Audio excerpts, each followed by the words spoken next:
오늘은 창세기 5장 말씀을 함께 보도록 하겠습니다. 창세기 5장은 이제 족보에 관한 내용입니다. 족보. 교재를 한번 보시면 19번 인간의 족보와 사람의 족보가 있는데요. 5장 1절을 제 성경으로 제가 한번 읽어보겠습니다. 5장 1절이 어디에 나와 있냐면 그 19-1번에 창세기 2장 4절 다음에 창세기 5장 1절이 있습니다. 한번 같이 읽어보겠습니다. 이것은 아담의 계보를 적은 책이니라. 하나님이 사람을 창조하실 때 하나님의 모양대로 지으시되. 했습니다. 아담의 무엇을 적은 책이라 라고 말해주고 있습니까? 그렇죠. 아담의 계보를 적은 책이다 그랬습니다. 거기에 이제 계보라고 되어 있고 2장 4절 그 윗칸에 있는데요. 2장 4절도 한번 같이 읽어보겠습니다. 이것이 천지가 창조될 때 하늘과 땅의 내력이니 여호와 하나님이 땅과 하늘을 만드시던 날에. 하늘과 땅에 무엇이니 라고 되어 있습니까? 내력이니. 그렇죠. 내력. 자, 거기 내력이라는 단어, 그 다음에 계보라는 단어가 있는데요. 그 밑에 성경 구절 보면 창세기 6장 9절이 있습니다. 거기도 한번 같이 읽어봅니다. 이것이 노아의 족보니라. 노아는 의인이요 당대의 완전한 자라. 그는 하나님과 동행하였으며. 이것이 노아의 무엇이니라? 족보니라 그랬습니다. 자, 2장 4절에서는 내력, 5장 1절에서는 계보, 6장 9절에서는 족보 이렇게 나와 있습니다. 10장 1절 또 한번 읽어보겠습니다. 노아의 아들 셈과 함과 야벳의 족보는 이러하니라. 홍수 후에 그들이 아들들을 낳았으니. 10장 1절은 노아의 아들 셈과 함과 야벳의 무엇이라고 나와 있습니까? 족보다 이렇게 나와 있죠. 자, 그렇게 나와 있는데 여러분이 가지고 있는 성경으로 한번 10장 1절 한번 찾아서 누가 읽어주십시오. 10장 1절. 노아의 셈과 함과 야벳의 후예는 이러하니라. 홍수 후에 그들이 아들들을 낳았으니.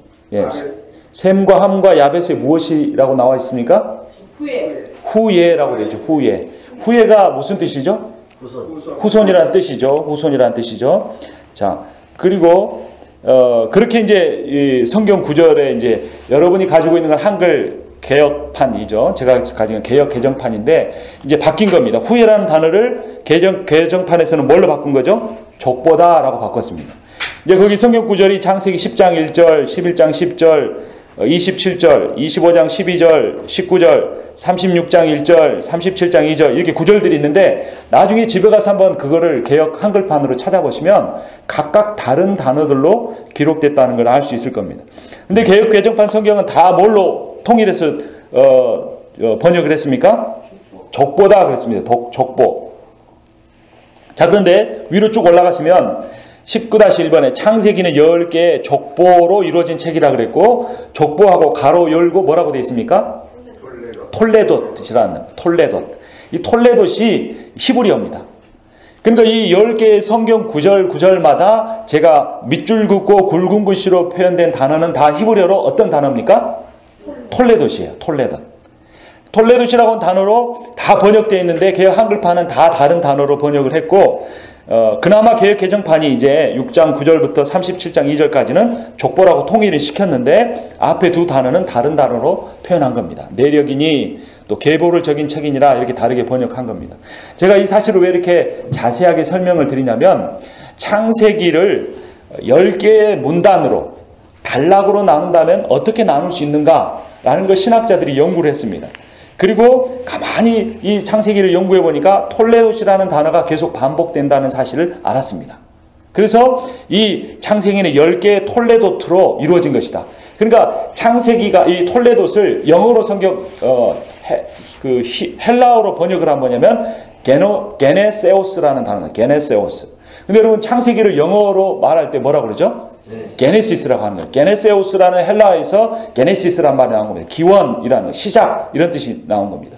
그러니까 창세기는 뭐에 관한 이야기냐면 10개의 기원에 관한 책, 10개의 시작에 관한 책이 창세기의 책이다. 그리고 창세기는 이렇게 10개의 문단으로 단락으로 이루어졌다라는 사실을 이제 우리가 배우게 된 겁니다. 자, 그런데 이제 쭉 이렇게 보면 첫 번째 창세기 2장 4절은 뭐에 대한 기원, 시작에 대해서 말해주고 있는 겁니까? 2장 4절부터 4장 마지막 절까지는 하늘과 땅의 기원과 시작이 어떻게 해서 이루어진가 그것을 설명해 주는 겁니다. 자, 그리고 5장 1절부터 6장 8절까지는 뭐에 관한 이야기를 말해주는 겁니까? 아담의 계보, 아담의 그런 그 족보의 시작, 기원에 대해서 이야기를 해주는 겁니다. 6장 9절은 노아의 족보, 10장 1절은 셈과 함과 야벳의 족보, 기원, 시작, 11장 1절은 셈의 족보, 11장 27절은 데라의 족보, 25장 12절은 누구의 족보입니까? 이스마엘의 족보, 25장 19절은 이삭의 족보, 36장 1절은 에돔의 족보, 37장 2절은 야곱의 족보. 거기서부터 이제 쭉 시작이 되는 겁니다. 자, 그런데 가만히 보니까 유명한 사람 누가 이름이 빠졌습니다. 족보하면 이 사람이 나와야 할 것 같은데. 그렇죠. 아브라함이 빠졌어요. 금방 발견하셨네. 아브라함이 빠져서 그 이상하지 않습니까? 또 보면 창세기에서 누구 이야기가 제일 많이 나왔을까요? 분량으로 따지면. 절수나 장수로 따지면 창세기에서 누구의 이야기가 제일 많이 나왔을까요? 아담? 아브라함? 네, 다 많이 나왔죠. 좀 더 뒤로 가보세요. 뒤로. 야곱? 야곱도 많이 나왔죠. 제일 많이 나온 이야기가 누구 이야기냐면 요셉의 이야기예요. 요셉 이야기는 파란만장한 얘기가 다 기록이 됐어요. 형들한테 시기 받은 거, 감옥에 갔던 거, 총리 대신 된 거, 꿈 푸는 이야기는 또 얼마나 깁니까? 꿈 푸는 이야기만 해도 아브라함 이야기 다 덮고도 남아요. 근데 요셉의 족보가 나와요? 안 나와요? 안 나오고 있어요.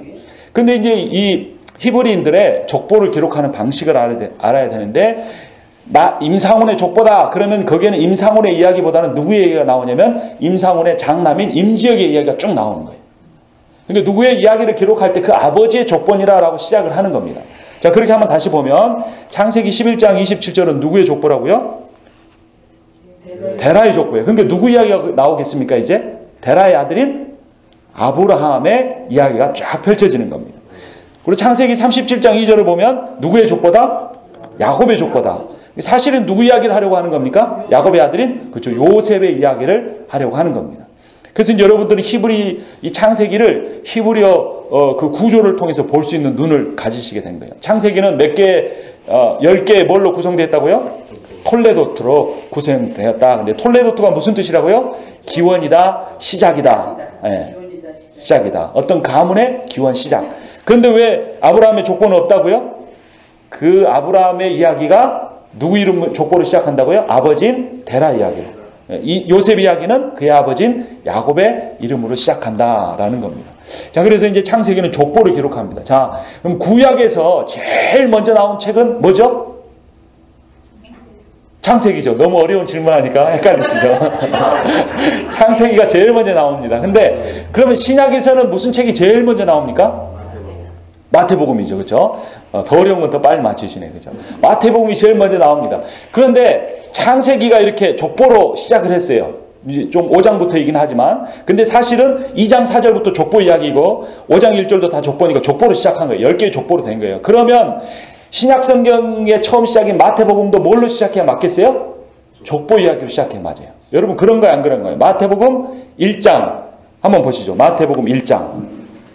자, 찾으려면 시간이 걸리니까 교재에 보시면 19-3번에 마태복음 1장 1절 있죠? 우리 한번 같이 읽어볼까요? 아브라함과 다윗의 자손 예수 그리스도의 계보라 그랬습니다. 계보라. 이 계보다라는 것이 게네세우스입니다. 헬라어 성경 보면 여러분 신약 성경은 헬라어로 기록된지 아시죠? 헬라어로 기록됐습니다. 근데 계보라는 단어가 헬라어로 게네세우스인데, 자, 다시 위로 올라가면 5장 1절에 아브라함의 계보를 적은 책이다 그랬죠? 근데 그 계보가 히브리어로 뭐라 그랬죠? 10개의 뭐다? 톨레도트다. 근데 톨레도트가 히브리어인데 히브리어 성경을 헬라어 성경으로 번역한 것이 70인역이라는 게 있습니다. 그런데 여기서 톨레도트를 70인역은 뭐라고 번역을 했겠습니까? 당연히 게네세우스로 번역을 한 겁니다. 그러니까 이 창세기에 나온 10개의 톨레도트의 이야기가 정리를 돼가지고 마태복음 1장 1절에서 딱 등장을 하는 겁니다. 그런데 그 계보가 누구의 계보다? 마태복음 1장 1절 다시 한번 읽어봅니다. 아브라함과 다윗의 자손 예수 그리스도의 계보라. 아멘.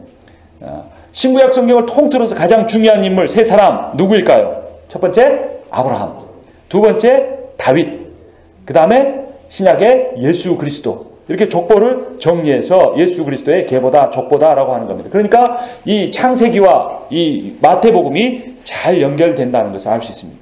그럼 이렇게 계보가 연결된다는 것이 어떤 의미일까? 이게 중요한 거죠. 계보가 연결된다는 거. 자, 그러면 5장 1절로 다시 올라가면 이것은 누구의 계보를 적은 책이라? 아담의 계보를 적은 책이니라. 그리고 나서 하나님이 무엇을 창조하실 때? 사람을 창조하실 때에 하나님의 모양대로 지으시되 그랬어요. 그런데 이 아담이라는 말이 히브리어잖아요. 히브리어로 아담이에요. 근데 그 아담이라는 게 아담이라고 우리가 바로 소리 나는데 읽을 수도 있지만 우리말로 하면 무슨 뜻이냐면 인간이란 뜻입니다. 인간. 아담이 인간이란 뜻이에요. 아다마는 뭐냐면 아다마는 진흙입니다. 아다마가 여성형이고 여성형의 남성형이 아담이에요. 그러니까 아담은 무슨 뜻이에요? 진흙이다 이런 뜻입니다. 인간이 진흙으로 만들어졌기 때문에 인간을 지어놓고 너는 아다마로 지었으니까 너는 아담이다 이렇게 말씀하신 거예요. 어쨌든 아담이라는 말은 아담이라는 사람의 이름 고유명사기도 하지만 인간이라는 보통 명사기도 합니다. 그러니까 번역을 여기는 뭐라고 해야 되냐면 창세기 5장 1절은 이것은 인간의 계보를 적은 책이니라. 하나님이 인간을 창조하실 때 하나님의 모양으로 지으시되 이렇게 번역을 해야 돼요. 한 곳에서는 아담을 아담이라고 하고 뒤에 가서는 아담을 사람이라고 하면 안 되고 통일해서 사람이라고 하든지 이렇게 일치를 시켜야 한다는 겁니다. 그러니까 5장 1절은 이것은 사람의 계보를 적은 책이다. 창세기가.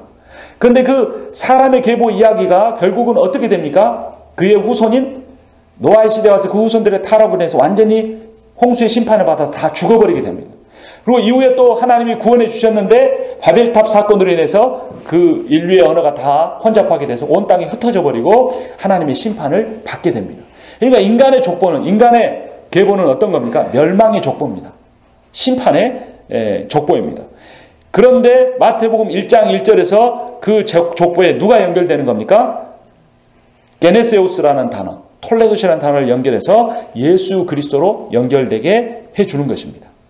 그래서 그 멸망의 족보, 심판의 족보가 예수 그리스도를 통해서 구원의 족보, 생명의 족보로 바뀌어졌다라고 마태복음 1장 1절에서 꽝 하고 선언을 하는 겁니다. 얼마나 위대한 선언인지 모릅니다. 이것을 유대인들은 도저히 받아들일 수가 없는 겁니다.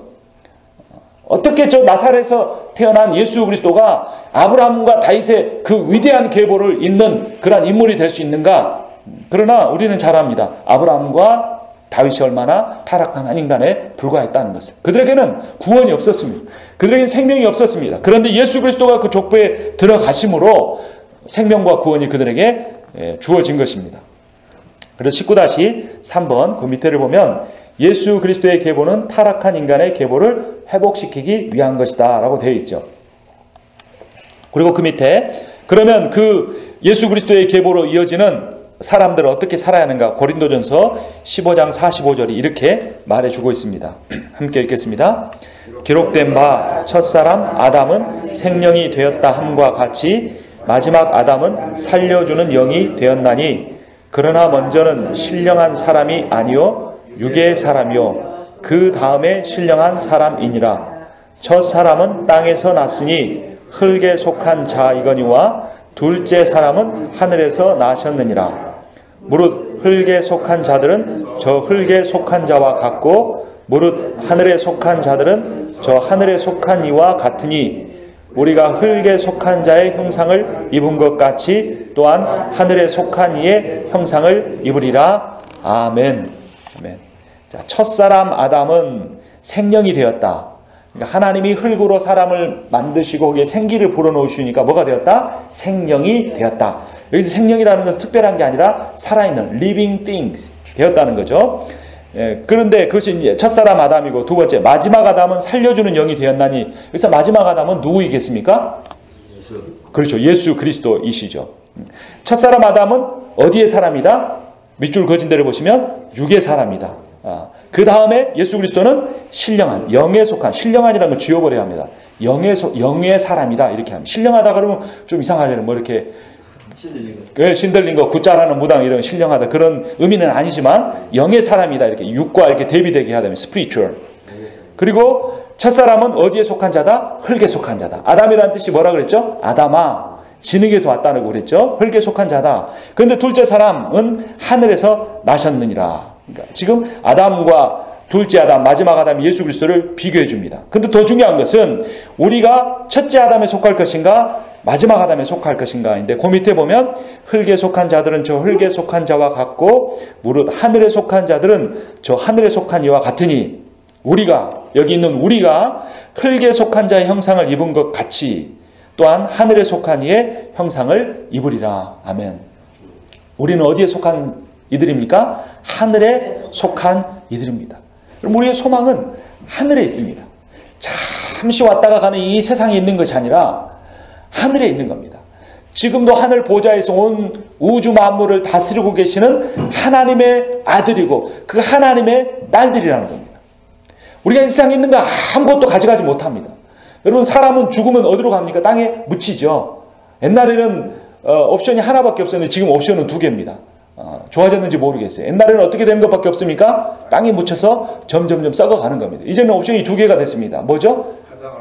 그렇죠. 천천히 썩어서 없어지든지 아니면 화장되든지. 그 둘 중에 하나밖에 없습니다. 어떤 순서를 가든지 간에 결국 우리는 무엇이 되는 겁니까? 흙으로부터 왔기 때문에 흙으로 돌아가는 겁니다. 저희 아버지께서 살아생전에 어머니한테 그런 말씀 하셨다 그래요. 많이 아프셨을 때 믿음은 있으셨지만 인간적인 마음이 있으니까 나 죽기 싫다 그러셨다고 그래요.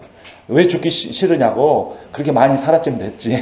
그래서 저희 아버지께서 왜 죽기 싫으냐 그랬더니 죽으면 그 좁은 관에 캄캄한 관에 들어가 있어야 되는데 나 그렇게 추운데 그 어두운 캄캄한 데 들어가 있기 싫다고 그러셨다는 거예요. 물론 저희 아버님 믿음이 있으셨고 주일날 안 빠지시고 그렇게 몸이 아프셔도 예배 드리셨지만 인간의 한 마음에는 그 인간의 그 연약함 때문에 두려움이 있는 겁니다. 우리는 그런 존재입니다. 땅에서 아무리 폼나는 옷을 입고 살아도 땅에서 아무리 사람들 앞에 인정받고 살아도 결국은 흙으로부터 왔기 때문에 흙으로 돌아가는 것입니다. 인간의 계보 아담의 족보에 속한 이들은 다 그렇게 될 수밖에 없는 겁니다. 근데 그 인간의 족보에 누가 들어오신 겁니까? 하나님의 아들이신 예수 그리스도가 그 족보에 들어오셨기 때문에 우리는 더 이상 땅에 속한 자들이 아니고 하늘에 속한 자들입니다. 우리의 육신은 이제 죽으면 한 줌의 흙이 돼버리지만 우리의 영은 하나님과 영원토록 살 수 있게 되는 겁니다. 그렇다고 해서 영과 혼이 나뉘어지는 건 아닙니다. 그것은 이혼론적인 사고입니다. 예수 그리스도께서 부활하시면 어떻게 됩니까? 우리의 몸도 부활해서 우리의 몸과 영이 하나가 되어서 우리는 온전한 몸을 가진 온전한 인격으로 영원토록 하나님이 마련하신 하나님의 나라에서 살 수 있게 되는 겁니다. 그래서 그 고린도전서 15장 45절 밑에 말씀을 보면 그리스도를 따르는 사람은 하늘에 속한 이의 형상을 입은 자들이다. 흙에 속한 자의 삶을 버리고 하늘에 속한 이의 삶을 살아야 한다. 그래서 우리가 세상 것 추구하지 말고 세상 것에 마음 연연하지 말고 그런 것에 좌우되지 말고 하늘에 속한 이답게 하나님을 사랑하고 그분의 말씀을 순종하며 사는 그런 하늘에 속한 이의 삶을 살아야 한다는 겁니다. 그러니까 여러분 나는 어떤 존재입니까? 여러분 나는 어떤 존재입니까? 유명한 주일학교 프로그램도 여러 개 있는데 그 중에 제가 이름이 마음에 드는 프로그램이 하나 있었어요. 그게 뭐냐면 킹스 키즈라는 거예요. 킹스 키즈 프로그램이 무슨 뜻이겠습니까? 그 아이들에게 어렸을 때부터 뭘 가르쳐 주는 거죠? 너희는 왕의 자녀들이다 라는 거예요. 얼마나 대단한 자부심을 갖고 살아가게 하는 겁니까? 여러분 좀 그런 자부심이 여러분들에게 있습니까? 한번 따라서 해보십시오. 나는 왕의 자녀다. 나는 왕의 아들이다. 나는 왕의 딸이다. 네, 꼭 우리가 이씨 조선의 멧돼손이 아니어도 우리는 그런 한 나라의 왕의 자손 정도가 아니라 하나님 나라의 왕의 자손입니다. 그러니까 그런 정체성이 그런 아이덴티티가 있는 사람은 이 세상에서 이렇게 허리 숙이고 고개 숙이고 이렇게 살지 않습니다. 그렇다 해서 교만하게 목을 꼿꼿이 하는 것은 아니지만 우리가 이런 자부심과 기쁨과 자긍심을 가지고 사는 거예요. 그런 아이덴티티가 있는 사람은 교회 안에서 어떻게 지내는 줄 아십니까? 가장 겸손한 모습으로 삽니다. 가장 섬기는 일을 잘합니다. 가장 낮은 위치에 서도 그것에 대해서 부끄러워하지 않습니다. 그런데 자기 아이덴티티가 약하고 자기의 자존감이 약한 사람은, 조그만 사람이 낮은 위치에 앉으라 그러고 조금 좀 이렇게 낮아 보이는 일을 시키면 그걸로 인해서 굉장히 자존심 상해하고, 내가 누군데, 내가 어떤 사람인데 나를 이렇게 대접하느냐고 이런 생각을 하거나 말을 하거나 그런 표정을 갖게 되는 겁니다. 그러니까 목회자부터가 섬김 받으려고 하거나 인정받으려고 하는 것이 아니라 섬기려고 하고 낮은 자리에 있어야 하고 그런 마음을 가져야 합니다. 그런 삶을 사셨던 분이 누구십니까? 그런 삶을 사신 분이 바로 이 아브라함의 그 족보에, 다윗의 족보에 속하신 예수 그리스도십니다. 그러니까 그 그리스도를 믿는 사람들이 어떻게 살아가는 걸 우리는 분명히 알 수 있습니다. 여러분, 중세시대에 얼마나 사람들이 예수를 잘 믿었습니까? 십자군 전쟁을 일으켜서 이슬람권의 사람들을 가차없이 죽였습니다. 그러니까 십자군이라는 말만 들으면 무슬림들은 아주 치를 떱니다. 그만큼 잔인하게 죽일 정도로 하나님을 철저히 믿었습니다. 근데 그때 당시에 예수님의 탄생하시는 모습을 그리는 성화들이 있는데, 원래 예수님은 어디서 태어나셨습니까? 마국간에서 태어나셨죠. 예수님은 그래서 어디에 놓이셨습니까? 말구유에 놓이셨습니다. 말구유에 놓였다는 게 어떤 의미라고 그랬습니까? 먹이통이라고 그랬습니다. 그러니까 이 세상에서 부귀영화 누리는 것이 아니라 자기 자신의 살과 피를 찢겨서 사람들에게 먹이로 주시기 위해서 태어나신 분이라는 것을 나타내기 위해서 말 먹이통에 누이셨다고 했습니다. 그런데 중세시대 때 너무나 왕들이 예수를 잘 믿어서 예수님이 어떻게 그렇게 마국간에 태어나실 수가 있는가? 예수님이 어떻게 말구유에 놓이실 수 있는가? 그래서 성모 마리아는 가장 아름다운 여왕의 모습으로, 온갖 보석으로 치장한 여왕으로 그리고, 예수 그리스도는 비단 보자기에 이렇게 해서 완전히 금은으로 만든 구유에 놓인 예수 그리스도를 그렸습니다. 그리고 모든 마국간 그림들은 다 치워버리고 없애버렸습니다. 왜 그렇습니까? 자기들이 왕의 권위를, 왕의 영광을, 세상의 부귀영화를, 그런 모든 것들을 다 누리기 위해서, 합리화하기 위해서 그런 그림을 그렸던 것입니다. 예수 그리스도의 삶과 정반대의 삶을 산 겁니다. 그들에게는 진정한 크리스찬의 아이덴티티가 부족했기 때문에 그런 그림을 그릴 수밖에 없는 겁니다. 그러나 우리는 다릅니다. 우리는 존귀한 자들입니다. 우리는 하나님이, 온 우주 만물의 왕이신 하나님이 정말로 보배롭고 존귀한 자로 여기시는 그러한 존재들입니다. 그러니까 우리가 이 세상에서 부자였든 가난했든, 우리가 세상에서 어떤 높은 지위에 있든 낮은 지위에 있든, 내가 세상에서 다른 사람에게 인정을 받았건 못 받았던 간에 우리는 그런 것들을 다 치워버리고 정말 왕의 자녀의 정체성을 가지고 살아야 하는 겁니다. 근데 말은 그렇게 하는데요, 사람들이 그렇게 자유롭지 못합니다. 그래서 대부분의 사람들이 어떤 것 때문에 자기 정체성을 갖고 있냐면요, 어렸을 때 엄마 아빠가 자기에게 어떤 정체성을 주었는가를 가지고 평생 살아가는 사람들이 많습니다. 어떤 권사님이 정말 검소하세요. 예수님도 잘 믿었어요. 근데 이분이 집에 갔는데 신발이 한 50컬레가 있습니다. 신발이 뭐 한 달 전에 산 거, 1년 전에 산 거 쫙 있는데, 신발이 명품 신발만 다 이렇게 가득가득 채워놓은 거예요. 그래가지고 목사님이 그분 신방을 갖다가 놀랬어요. 그래서 권사님한테 한번 여쭤봤어요. 권사님이 참 신앙도 좋으시고 기도도 열심히 하시고 다른 면에서도 참 전략하며 사신 분인 줄 아는데, 왜 권사님이 이렇게 신발을, 이렇게 비싼 신발을 다 신지도 못하는데 50컬레나 두셨어요? 여쭤보고, 그랬더니 권사님이 갑자기 눈물을 툭툭 흘리더니, 어렸을 때 그 언니랑 자기랑 엄마랑 시장에 그 장보러 갔답니다. 그런데 이 엄마가 이제 언니한테 먼저 신발가게에서 예쁜 신발을 딱 사준 거예요. 그러니까 이제 둘째가 자기도, 엄마 나도 신발 사줘요. 그러니까 어떤 거 신을래? 나도 언니가 신은 거 사주세요. 그러니까 너는 다리가 안 예뻐서 저거 안 어울려. 이렇게 말했답니다. 그리고 운동화를 사줬답니다. 그리고 엄마가 그 어린 자기한테 너는 다리가 안 예뻐서 안 어울려, 이 말한 것이 평생 가슴에 맺힌 거예요. 그러니까 예수님을 믿고 거듭나고 눈물 콧물 다 흘리고 그분을 구세주로 영접했는데도 그 엄마가 자신에게 준 정체성, 나는 다리가 안 예쁜 사람이야, 나는 아무리 내가 잘 치장하고 예쁘게도 나는 신발만은 좋은 신발 신을 그런 자격이 없어, 이런 정체성을 가지고 살았던 거예요. 근데 이제 목사님께서 이 말씀을, 성경 공부를 가르쳐 주면서 다 회복시켜 주니까 그 신발을 갖다가 다 막 이렇게 다른 사람 갖다 줘 버리고 이렇게 버리기도 하고 그냥 평범한 신발을 신고 살 수 있었다는 겁니다. 그 권사님에게는 신발이 아킬레스건처럼 참 그 하나님에게로 가까이 못하는 장애물이었어요. 근데 우리 인생에는 또 다른 어떤 것이 있습니다. 어떤 사람은 키에 대한 것일 수도 있고, 어떤 사람은 얼굴에 대한 것일 수도 있고, 어떤 사람은 학력에 대한 것일 수도 있고, 여러 가지가 있을 수 있는데 우리는 그런 것들을 우리는 다 없애버려야 합니다. 왜냐하면 주님께서 우리를 만드신 주님, 우리를 구원하신 주님, 우리를 구원하기에 십자가에 죽으시기까지 사랑하신 그 주님이 나를 가장 존귀한 자로 여기시고 사랑하기 때문입니다. 여러분, 몇십 년 전만 해도요, 조선시대에는 날씬한 사람이 미인이 아니었다고 합니다. 어떤 사람이 미인이었는지 아세요? 좀 통통한 사람이 미인이라고 합니다. 아프리카 어느 나라 마을에 가면 목이 긴 사람이 미인이라고 그래가지고 어렸을 때부터 고리를 하나씩 끼웁니다. 그리고 고리를 한 20개까지 끼워가지고 목이 한 20cm까지 늘어나는데 우리가 보면 기린처럼 좀 흉측하잖아요. 근데 거기서는 최고의 미인인 거예요. 그러니까 이 미의 기준이나 어떤 사람에 대한 기준이 다 시대마다 문화마다 다 다른 겁니다. 그 외모만 아니라 그 사람에 대해서 어떤 괜찮은 사람이라고 생각하는 그런 모든 것들이 다 다르다는 겁니다.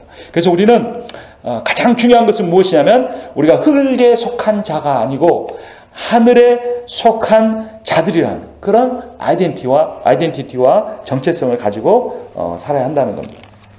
그래서 인간의 족보 톨레돗 10개에 대해서 살펴보았고 그 10개의 톨레돗을 마무리하기 위해서 예수 그리스도가 새로운 톨레돗으로 게네세우스로 이 땅에 오셨다는 사실 우리가 배웠습니다. 두 번째는 20번에 모든 인생에는 시작이 있듯이 마지막도 있다는 겁니다. 즉 인생에 태어남이 있듯이 죽음도 있다는 겁니다. 자, 이제 5장에 보면 여러 사람의 인생의 이야기가 나옵니다. 그런데 그 인생의 이야기를 이렇게 제가 정리를 해보니까 어떻게 되어 있냐면 A는 몇 세에 B를 낳고 몇 년을 더 살며 자녀들을 낳았으며 몇 세에 죽었더라 라는 이 형식이 계속 반복되고 있는 것을 볼 수 있습니다. 자, 교재에 있는 창세기 5장 4절 함께 읽겠습니다.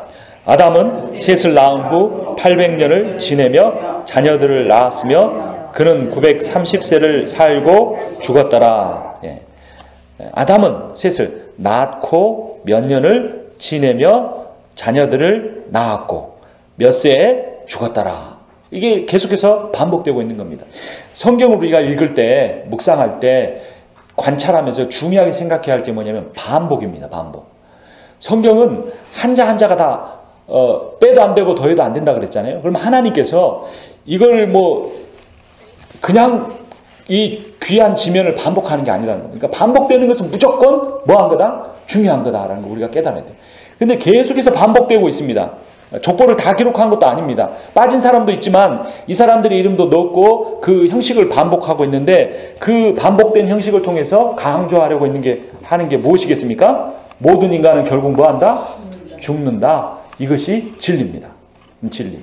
예수 그리스도가 구원자다 이것만 진리가 아니라 진리는 시대와 모든 것이 바뀌지 않아도 그 시대가 모든 것이 지나가도 바뀌지 않는 게 진리인데 인간은 결국 죽는다. 이것이 진리입니다. 그런데 자 이제 우리가 한번 살펴보죠. 제일 오래 산 사람은 누구였을까요? 무두셀라. 몇 살입니까?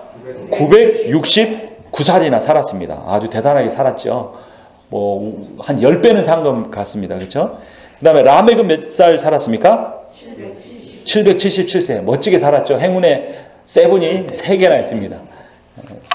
그리고 최연소는 누굽니까? 에녹. 365밖에 못 살았습니다. 그러니까 저희 교회에서 제가 45세 그러니까 45세면 이렇게 젊다고도 말할 수 없고 어리다고 말해야 된다라고 이제 어떤 분이 그런 말씀하셨는데 애기라고 해. 그런데 이 아담 시대로 가면은 90세 가가지고는 아주 유치원 다녀야 돼. 그때는 유치원. 그쵸? 365세도 아주 젊게 너무 젊은 나이에 꽃다운 나이에 죽었습니다. 죽은 게 아니죠. 에녹은 사실. 어떻게 된 겁니까? 365가 1년 365일과 마찬가지인데 완전수이죠. 그러니까 그는 365년을 살다가 하나님께서 그를 데려가셨죠. 그리고 그 외에는 굉장히 많이 살았습니다. 자, 그런데 가장 많이 산 사람도 몇 살은 넘지 못했습니까? 그 다음 페이지 보시면 1000년은 살지 못했어요.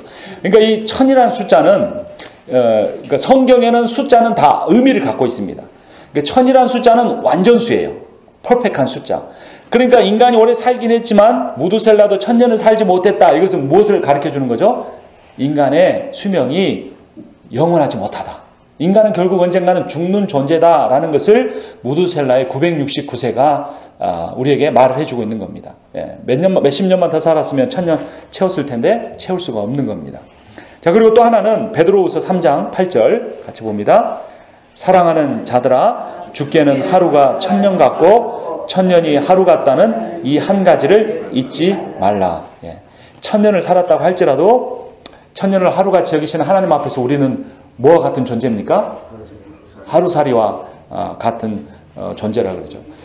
그 벌레들이 이렇게 여름철에 막 놀다가 이제 해가 지니까 벌레들이 이제 집에 가면서 인사하는데 그 모기가 그랬다. 이제 야, 내일 만나서 또 놀자. 그랬더니 하루살이가 뭐라 그랬다 그러죠? 내일이 뭔데? 그랬다 그래요. 내일이 뭔데? 하루살이 내일을 모르잖아요.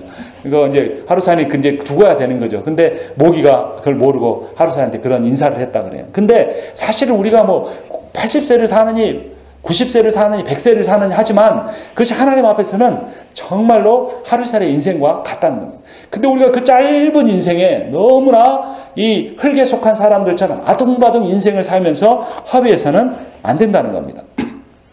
자, 시편은 또한 우리에게 뭐라고 말합니까? 90편 10절 시작. 우리의 연수가 70이요 강건하면 80이라도 그 연수의 자랑은 수고와 슬픔뿐이요 신속히 가니 우리가 날아가나이다. 이제 요즘은 수명이 좀 늘었는데요. 과거에는 70, 80이면 정말 장수했다라고 이야기하죠. 그러나 그렇게 70평생, 80평생을 살았다고 할지라도 그 오래 산 것의 자랑은 뭐밖에 없다고요? 수고와 슬픔뿐이다. 여러분 어떠세요? 그런 것 같습니까? 인생을 사는 과정에는 참 기쁜 일도 있었고 젊었을 때는 그것만 이루어지면 내 인생 다 바뀔 거라고 생각했는데 지내놓고 보면 돌아놓고 보면 지나온 세월들이 다 수고와 슬픔뿐인 것 같습니다. 그래서 우리가 하나님 믿는 게 아니면 참 인생이 허망해요. 내가 뭘 위해서 그렇게 고생했는가? 내가 뭘 위해서 내 젊음을 그렇게 다 쏟아버렸는가? 라는 그런 마음이 들어서 이제 연세가 들면서 이렇게 우울증도 생기고 그런데 그것이 하나님 믿지 않은 사람들에게 너무나 당연한 일입니다. 그러나 우리는 영원하신 하나님을 믿기 때문에 우리는 그렇게 생각하지 않을 수 있다는 겁니다. 자, 그래서 이렇게 여러 인생을 살았는데 또 가만히 보니까 이들의 수명이 아담은 몇 세요? 930세. 셋은 912세. 에노스는 905세. 그 아들 게난 건너뛰고 마할랄렐은 898세. 쭉 내려가서 라멕은 몇 세? 777세. 나이가 점점점 어떻게 되고 있습니까? 줄어들고 있는 거예요. 그래서 이 계보를 통해서 우리에게 가르쳐 주는 건 뭐냐면 인간의 수명이 점점 단축되어 간다라고 하는 겁니다. 그리고 또 하나 이 족보가 우리에게 강조해 주는 것은 모든 사람은 다 어떻게 되었다? 죽었다라는 겁니다. 자, 제가 제 성경을 한번 읽어봅니다. 거기 가로 안에 있는 구절들 8절에 그는 912세를 살고 뭐였더라? 죽었더라. 11절에 그는 905세를 살고 뭐였더라? 죽었더라. 14절에 그는 910세를 살고 뭐였더라? 죽었더라. 20절에 그는 962세를 살고 뭐였더라? 죽었더라. 27절에도 31절에도 다 죽었더라 라는 표현이 계속해서 반복되고 있습니다. 이것은 하나님 말씀의 성취입니다. 창세기 2장 17절에 선악을 알게 하는 나무의 열매는 먹지 말라. 내가 먹는 날에는 반드시 뭐하리라? 죽으리라. 근데 죽을까 하노라 라고 하와가 그 말씀을 바꿔버리고 그 사단의 말에 따랐을 때 그 말씀이 성취되어서 인간은 결국 모두 다 죽게 된 것입니다. 그런데 이미 창세기에는 우리에게 복음을 가르쳐 줬다 그랬죠. 죽는 것으로 끝나는 것이 아니고 죽은 것으로 끝나는 것이 아니고 죽은 뒤에는 뭐가 있다고 그랬습니까? 하나님의 심판이 있다라는 거예요. 히브리서 9장 27절 같이 읽습니다. 한번 죽는 것은 사람에게 정해진 것이요 그 후에는 심판이 있으리니. 죽는 것으로 끝난다면 우리가 인생을 마음대로 살 수도 있겠죠. 그냥 사는 동안 즐기면서 살면 되겠다고 생각할 수도 있겠죠. 그런데 성경이 우리에게 분명히 말합니다. 죽는 것으로 끝나는 것이 아니라 그 후에 심판이 있다는 겁니다. 예수 그리스도를 믿는 자에게는 영생의 심판, 영생으로 가는 심판, 예수 그리스도를 믿지 않은 자에게는 영원한 죽음으로 형벌로 가는 그러한 심판이 그들에게 주어진다는 겁니다. 그래서 인간이 그렇게 죽어가지만 하나님께서 한 가지 소망을 주셨습니다. 그것은 무엇입니까? 죽음의 형벌을 받았지만 어떤 축복을 받은 것입니까? 출산의 축복을 받은 것입니다. 창세기 1장 28절 하나님이 그들에게 복을 주시며 하나님이 그들에게 이르시되 생육하고 번성하여 땅에 충만하라. 하나님이 복을 주셨는데 어떤 복을 주셨습니까? 생육하고 번성하는. 그래서 땅에 충만하게 된 복을 주셨어요. 그러니까 복 중의 복은 자녀를 낳아서 기르는 것입니다. 여러분 그런 것 같습니까? 그렇지 않은 것 같습니까? 말 안 들을 때는 안 그런 것 같죠. 자녀들이 말 잘 안 들을 때는. 이 왼수 뭐 이렇게 할 때는 아이고 내가 얘를 왜 낳았는가 그런 생각이 들 때도 있지만 우리 정신이 이제 다시 돌아오게 되면 정말 자녀 낳아서 기른 것보다 더 큰 복은 우리에게 없습니다. 그래서 자녀를 많이 낳는 것이 정말 믿음 있는 사람의 행동입니다. 그래서 제 친구 목사님 중에 저 동기 총신 졸업한 목사님 8년 만에 미국에서 LA에서 처음 만났는데 한국 땅에 세워지고 만났는데 그 목사님 자녀가 6이더라고요. 그래서 개척교회인데 주일학교 절반이 그 목사님 애들이에요. 그런데 뭐 얼마나 그 목사님 보면서 저는 존경스러운지 모르겠어요. 그 6명을 다 낳아서 기르고 그런데 이제 물론 이제 그 정말 이 시대는 자녀 키우기가 힘드니까 많이 낳는 게 힘들지만 그래도 많이 낳는 것이 좋습니다.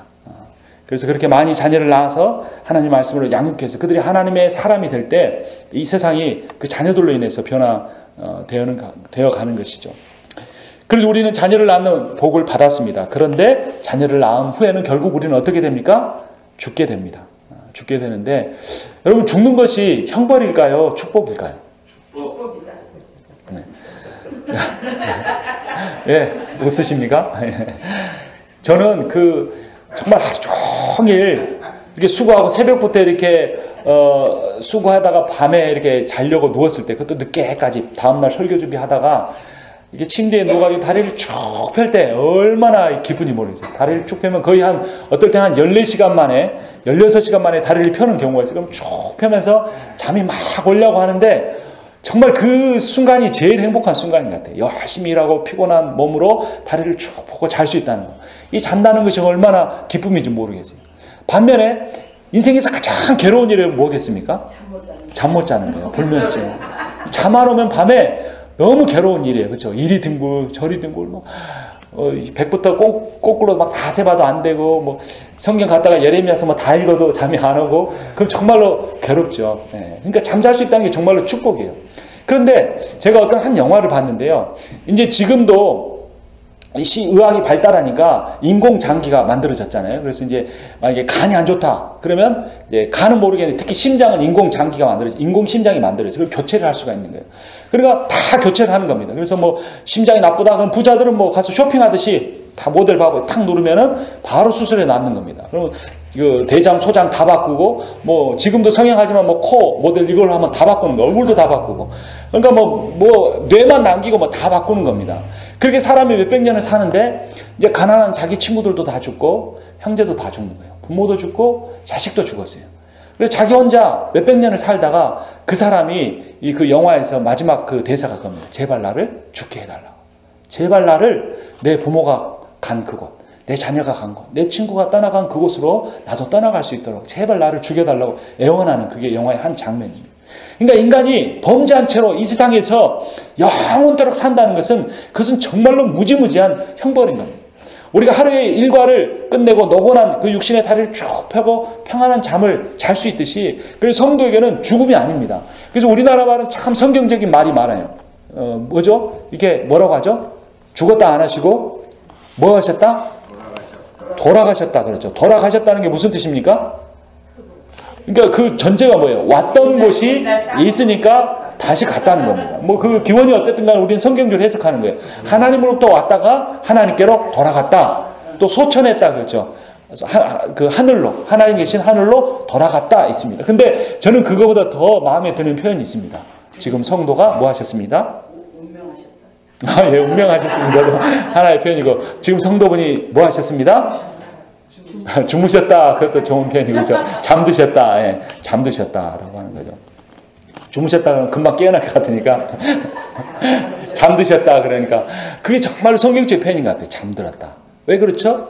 예수 그리스도께서 이 땅에 오시는 날 잠들었던 성도들이 다 일어나서 천사장의 나팔 소리와 호령 소리에 다 일어나서 그 예수 그리스도를 영접하고 그 주님으로 인하여서 완전한 몸, 정말 아름다운 몸 우리가 입고 영원토록 그 주님과 살 수 있는 날에 깨어날 때 얼마나 기쁘겠어요.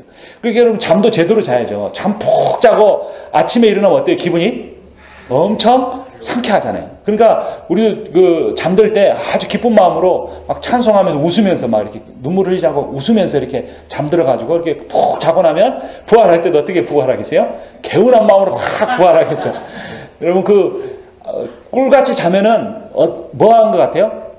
방금 잠잤다가 금방 한 몇 초 만에 일어난 것 같은 그런 기분이 들 때가 있잖아요. 그런 것처럼 우리가 이게 잠들었을 때 주님 부활하신 날 금방 잠든 것 같은데 바로 깨가지고 정말 이렇게 몸이 가뿐하 이제 부활했으니까 얼마나 몸이 가뿐하겠어요. 그래서 새로운 우리가 영원한 생명을 누리는 겁니다. 그래서 죽음은 형벌 같지만 그것은 하나님의 또 다른 축복의 통로라는 겁니다. 그래서 우리가 전전 시간에 배웠죠. 노동이 우리가 땀 흘려서 일해야 하는 그 노동이 형벌 같지만 사실은 노동만큼 우리의 축복은 없는 겁니다.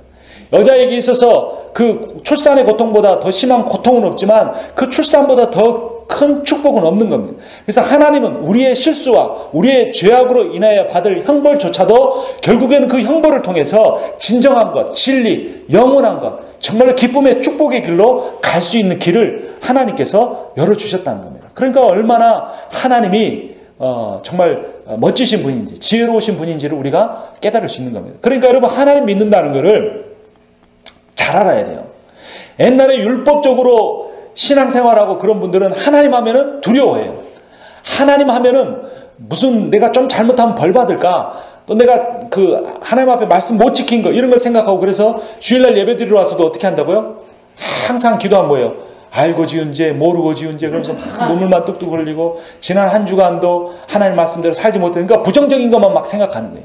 물론 그런 것도 우리가 예배 전에 생각하고 회개해야 돼요. 그러나 예배 딱 시작하면 어떻게 해야 됩니까? 예배 시작할 때 그 모든 문제를 미리 와서 해결하고 예배 시작하면 긍정적인 것, 주님, 소망, 부활, 기쁨, 나를 사랑하시는 아버지 이런 마음을 가져야 되죠. 여러분 아버지가 일주일 동안 출장 갔다가 오면은 그 어린 5살, 4살 먹은 딸이 아빠를 어떻게 맞이하겠어요? 아빠 하고 가는 거죠. 왜 그렇죠?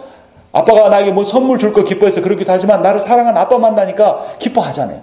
그러니까 하나님 하면 그 하나님이 째째하게 우리 죄 일일이 따져가고 너 지난주 수요일날 뭐 이거 죄 지었고 목요일날 누구한테 무슨 말했고 이런 하나님이 아니에요. 물론 우리의 죄는 깊어요. 우리가 그 죄를 다시 지어서는 안 돼. 그러나 하나님의 은혜는 우리의 모든 죄를 덮고도 남는다는 거예요. 하나님의 그 은총은 하나님의 그 사랑은 우리의 죄의 깊이와 넓이보다 더 크기 때문에 그 모든 것을 덮는다. 이것이 무엇이냐면 이것이 복음이에요. 근데 복음을 제대로 듣지 못하면 하나님 하면 벌 주는 분, 하나님 하면 뭐 나의 잘못되는 거 어두운 면만 들여다보시고 그렇게 하시는 분 이렇게 생각할 수 있다는 거. 왜 그래요?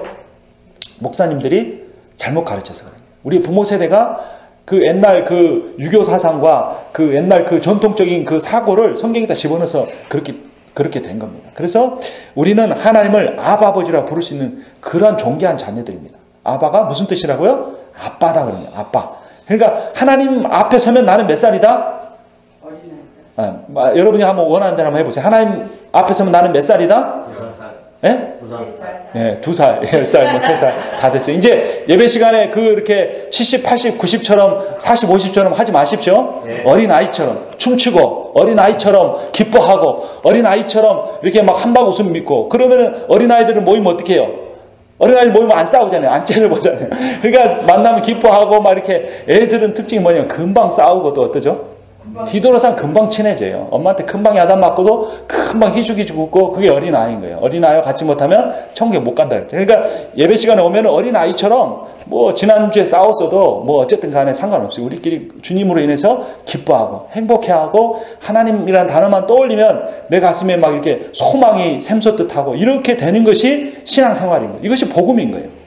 그래서 그런 면에서 죽음이라는 것도 세상 사람들은 다 두려워합니다. 그 죽음을 두려워하는 거예요. 그 죽음을 감추기 위해서 돈을 벌어보고 죽음을 감춰보기 위해서 성행도 하고 죽음을 감춰보기 위해서 뭐 여러 가지 다 해보지만 안 되는 거예요. 그것을 가릴 수가 없어요. 그러나 복음만큼은 그 죽음을 뛰어넘기 때문에 우리는 죽음도 두려워하지 않고 이 땅에서 정말 열심히 살고 즐겁게 살고 하나님 찬송하며 살다가 내 마지막 그 순간이 오면 기쁨으로 찬송하면서 즐거운 마음으로 주님 곁으로 갈 수 있다는 겁니다. 그래서 죽음이 형벌입니까? 축복입니까? 축복입니다.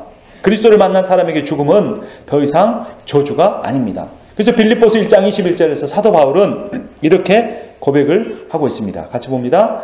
이는 내게 사는 것이 그리스도니 죽는 것도 유익함이라. 사도 바울은 그리스도를 위해 살았습니다. 다메섹으로 가는 길에서 예수 그리스도 만난 다음에 주님을 핍박하는 나 같은 자를 위해서도 십자가에 죽으시고 나 같은 자도 사도로 부르셨구나라는 그 감격을 경험한 후에 모든 것을 버리고 그리스도를 위하여 살았습니다.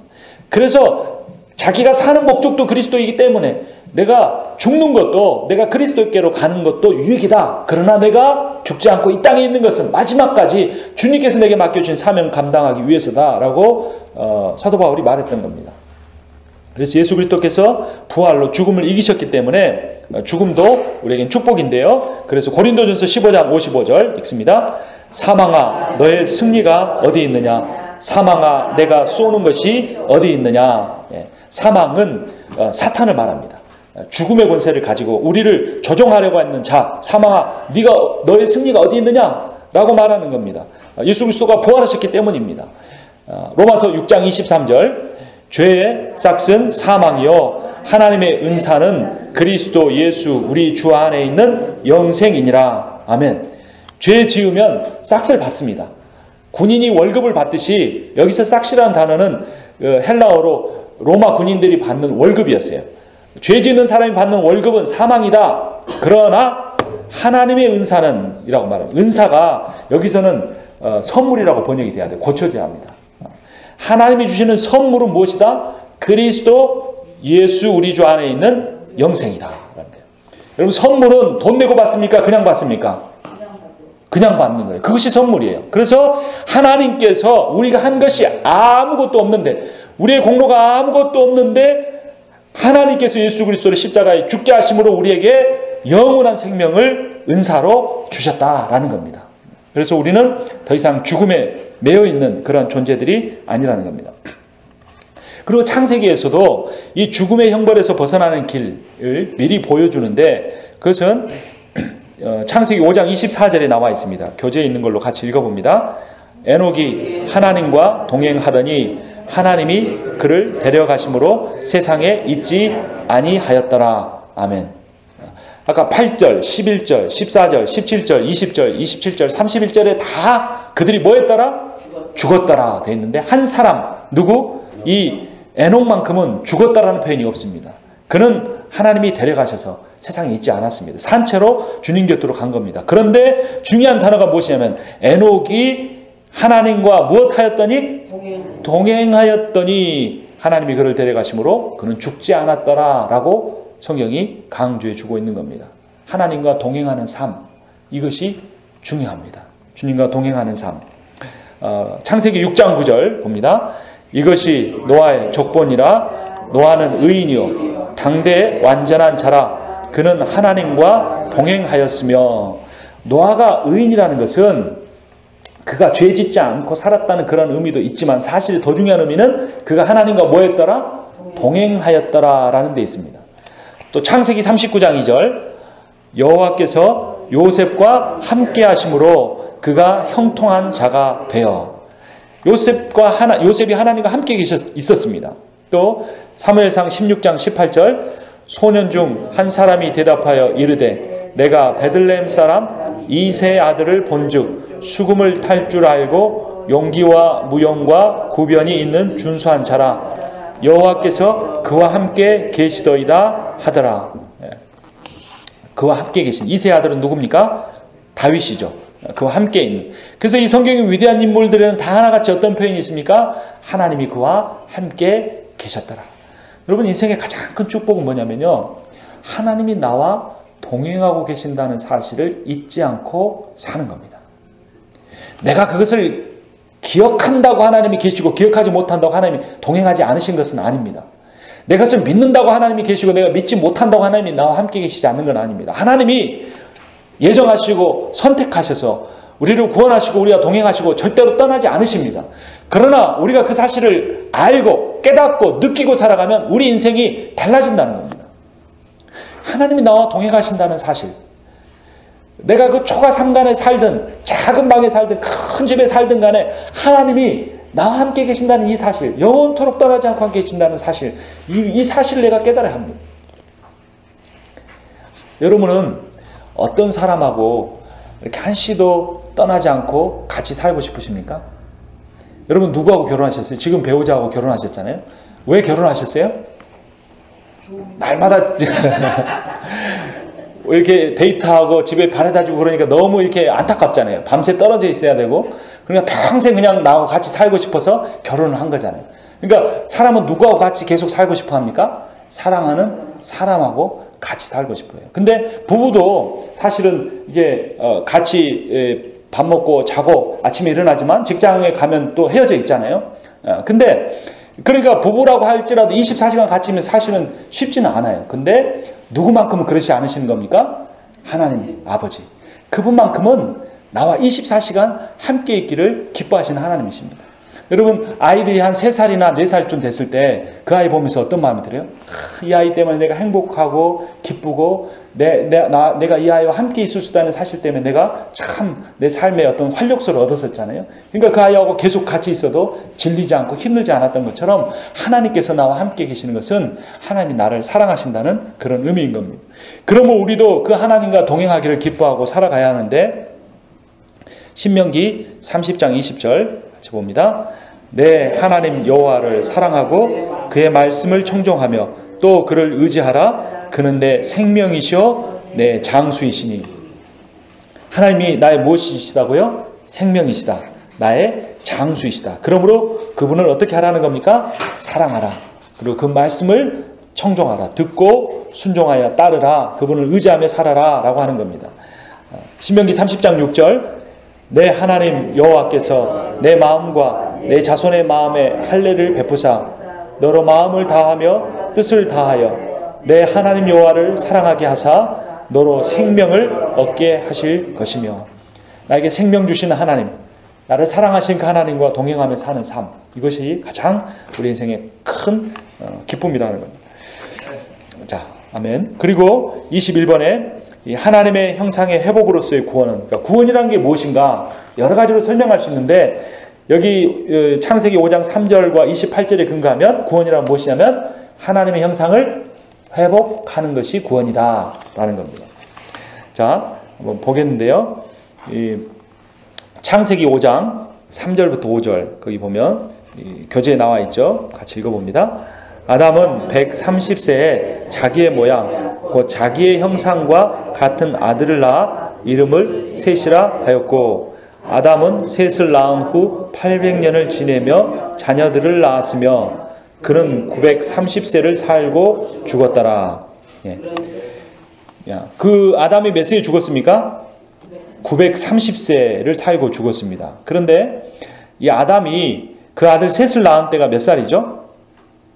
130세 때 낳았죠. 근데 그 아들이 자기의 무엇과 같은 아들이라고 그랬습니까? 형상과 같은 아들이다 그랬죠. 형상과 같은 아들이죠. 맞습니다.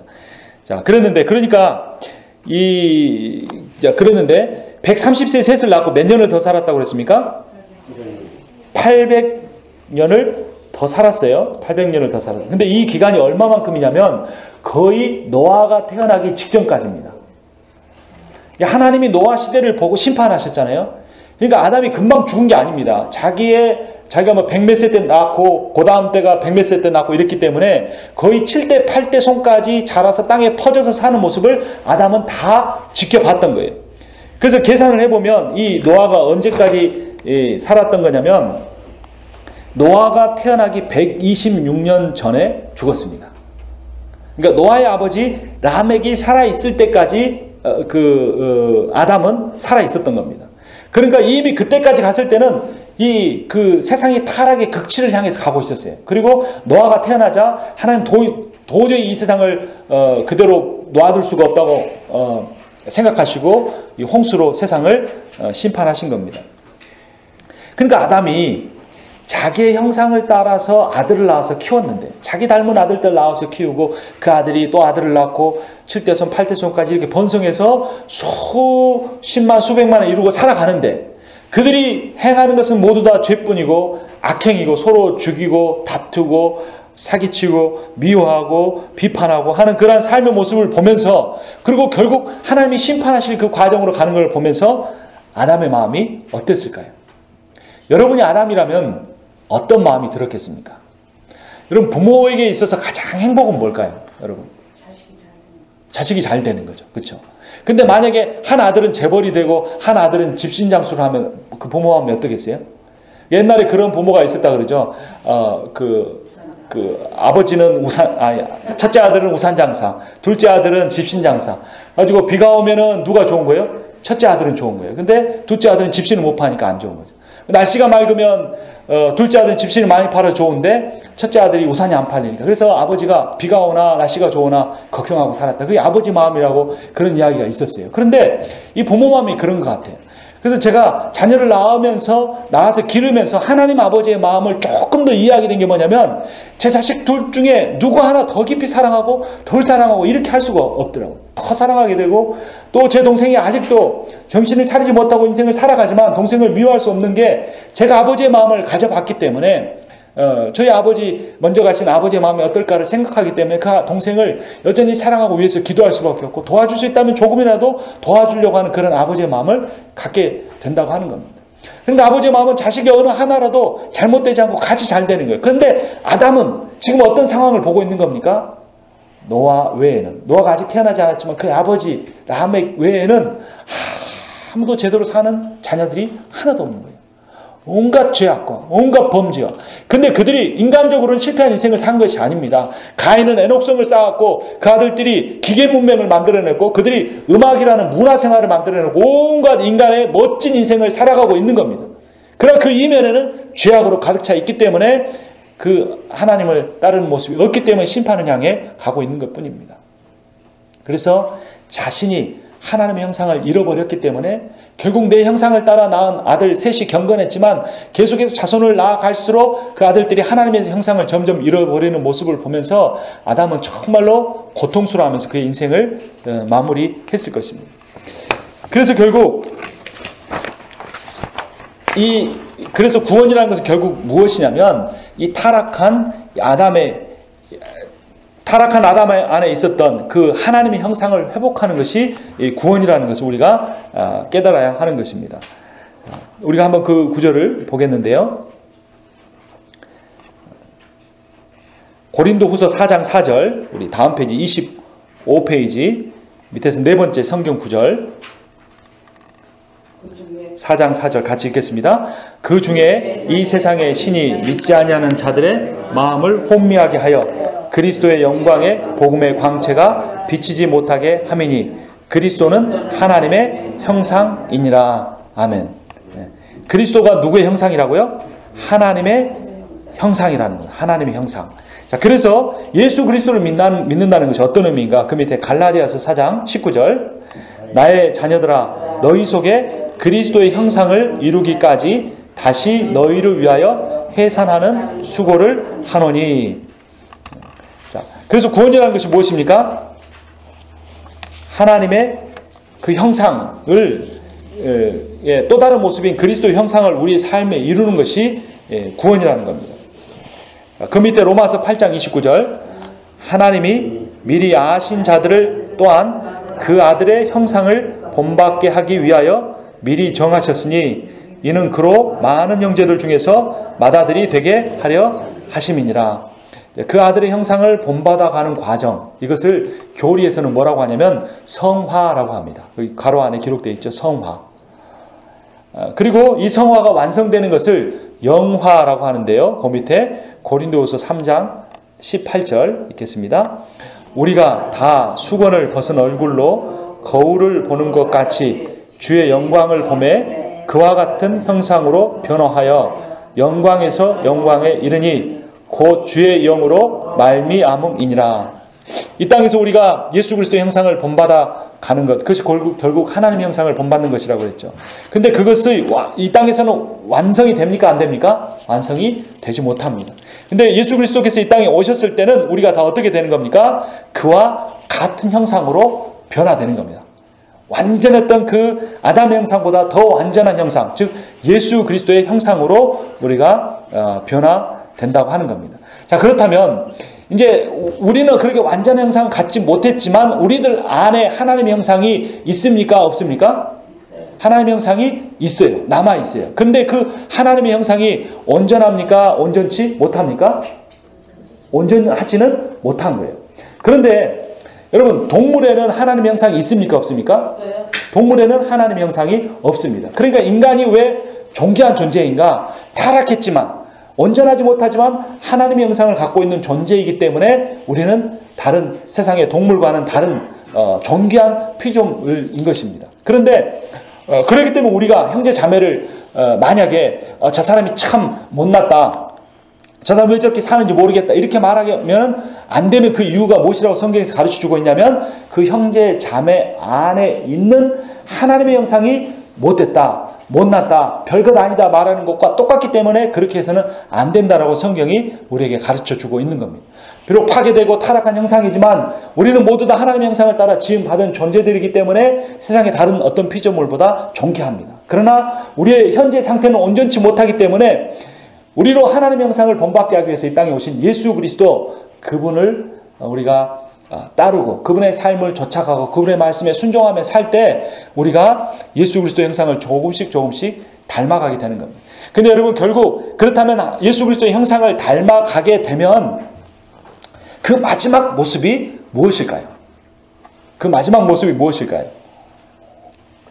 얼마 전에 굉장히 미국의 이민교회 유명한 목사님이 계셨는데 이 이야기만 하고 오늘 말씀 마치려고 합니다.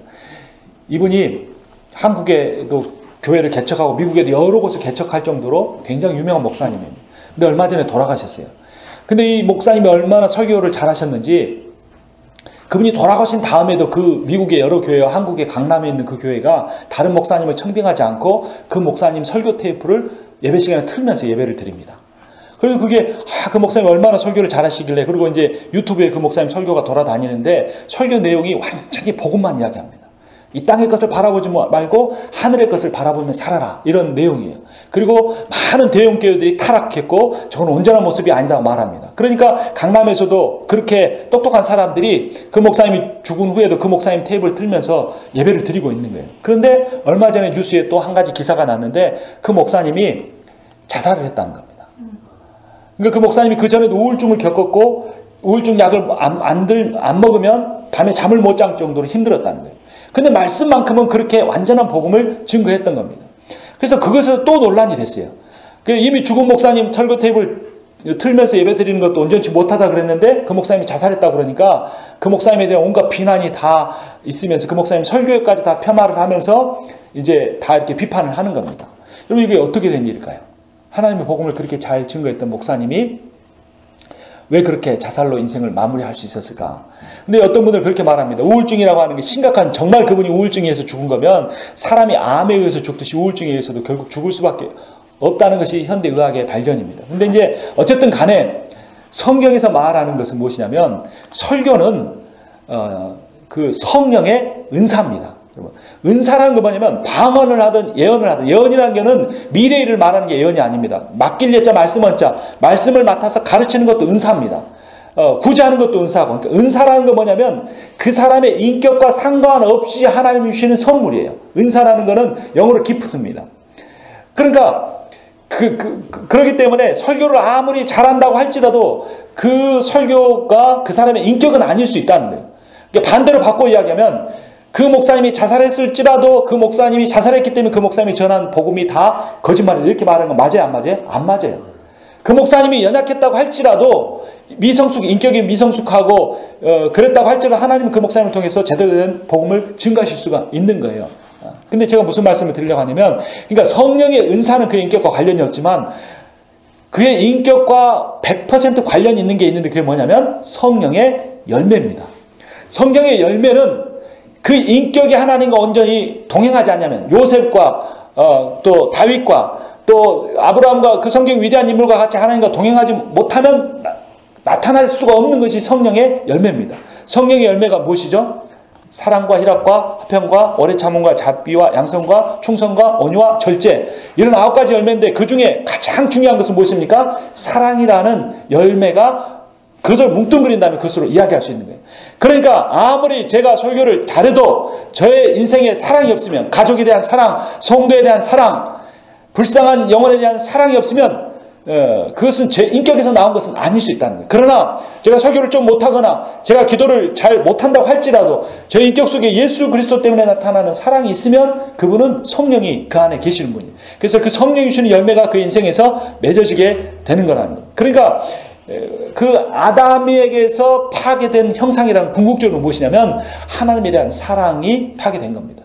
사랑이라는 그 존재에 대한 신뢰와 직결되는 겁니다. 그 존재를 완전히 신뢰할 때, 여호와는 우리가 신명기 9절에서 읽은 것처럼 그분이 나의 생명이시고 장수이시기 때문에 여호와를 사랑하라고 하는 것처럼 그분은 나의 생명이고 장수라고 신뢰하는 마음이 있을 때 사랑하게 되는 것인데, 아담은 그 하나님을 신뢰하지 못했기 때문에 사랑하지 못했고, 결국 그의 파괴된 형상이란 무엇이냐면 하나님을 향한 사랑이 파괴되었고, 그 형상이 파괴되니까 곧바로 나타나는 현상이 무엇이었습니까?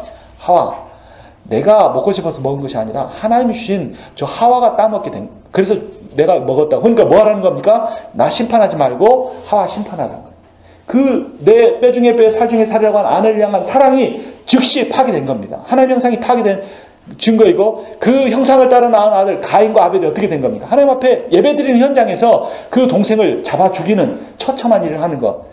그러니까 하나님 앞에 예배를 드리는 은사는 그에게 있을지 모르나, 하나님 앞에 인정받고 싶은 마음은 있을지 모르나 그에게 무엇은 없는 겁니까? 사랑은 그에게 없어진 거예요. 결국 이제 다음 주에 우리가 노아의 홍수에 대해서 배울 것인데, 노아의 시대 모든 부패와 타락, 인간의 문화가 발전하고 문명이 발전하고 아무리 부유해지고 지식이 많아져도 그들 사이에서 점점 사라지는 것은 무엇입니까? 사랑입니다. 사랑이 메말라져 갑니다. 수천억짜리 교회 예배당을 짓고 수만 명의 사람이 모여도 그 안에 가장 작은 자에 대한 사랑이 없는 교회, 그런 크리스찬이게 되면 문제라는 겁니다. 그래서 지금 세상이 교회를 비판하는 것도 바로 그것입니다. 교회에 사랑이 없고, 자기들끼리도 사랑이 없고, 세상의 낮은 자들 향한 사랑이 없다는 겁니다. 그러나 예수 그리스도께서는 하나님의 온전한 형상으로 이 땅에 오셨고, 이 땅에서 온전한 하나님의 사랑을 우리에게 베풀어 주셨습니다. 그래서 우리가 예수 그리스도의 형상을 본받는다는 것, 하나님의 형상을 이룬다는 것은 어떤 의미냐? 하나님의 사랑을 회복하는 것입니다. 기도하겠습니다.